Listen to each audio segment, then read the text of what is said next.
প্রধান অতিথি আন্দোলন সংগ্রামে নির্যাতিত নেতা মহাসচিব মির্জা আলমগীর, জাতীয় নেতৃবৃন্দ, ভাই এবং বোনেরা, সাংবাদিক বন্ধুরা, আসসালামু আলাইকুম। বক্তৃতা করার জন্য আমি দাঁড়াই নাই, অনেক বক্তৃতা হয়েছে। আমাদের প্রধান অতিথি এবং স্থায়ী কমিটির এবং ভাইস চেয়ারম্যানরা বক্তৃতা করবেন।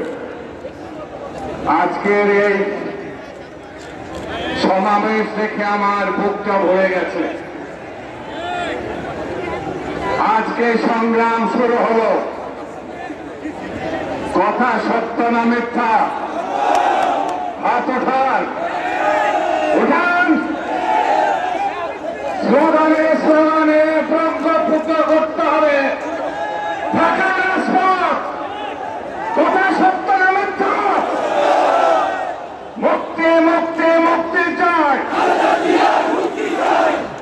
এত আসতে যেটা হবে, গলাটা ফাটাই দিতে হবে, আসলে বুঝতে পারবে আজকে শুরু হয়েছে মুক্তির মিছিল। আজকে শুরু হয়েছে খালেদা জিয়ার মুক্তির সমাবেশ। মুক্তি মুক্তি মুক্তি চাই, মুক্তি মুক্তি মুক্তি চাই। চলো চলো জালো জালো জালো জালো।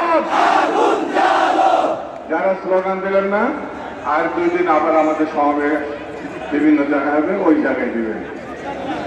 ঠিক আছে, ঠিক আছে, ঠিক আছে, কথা দিলেন কিন্তু। খুদা হাফেজ।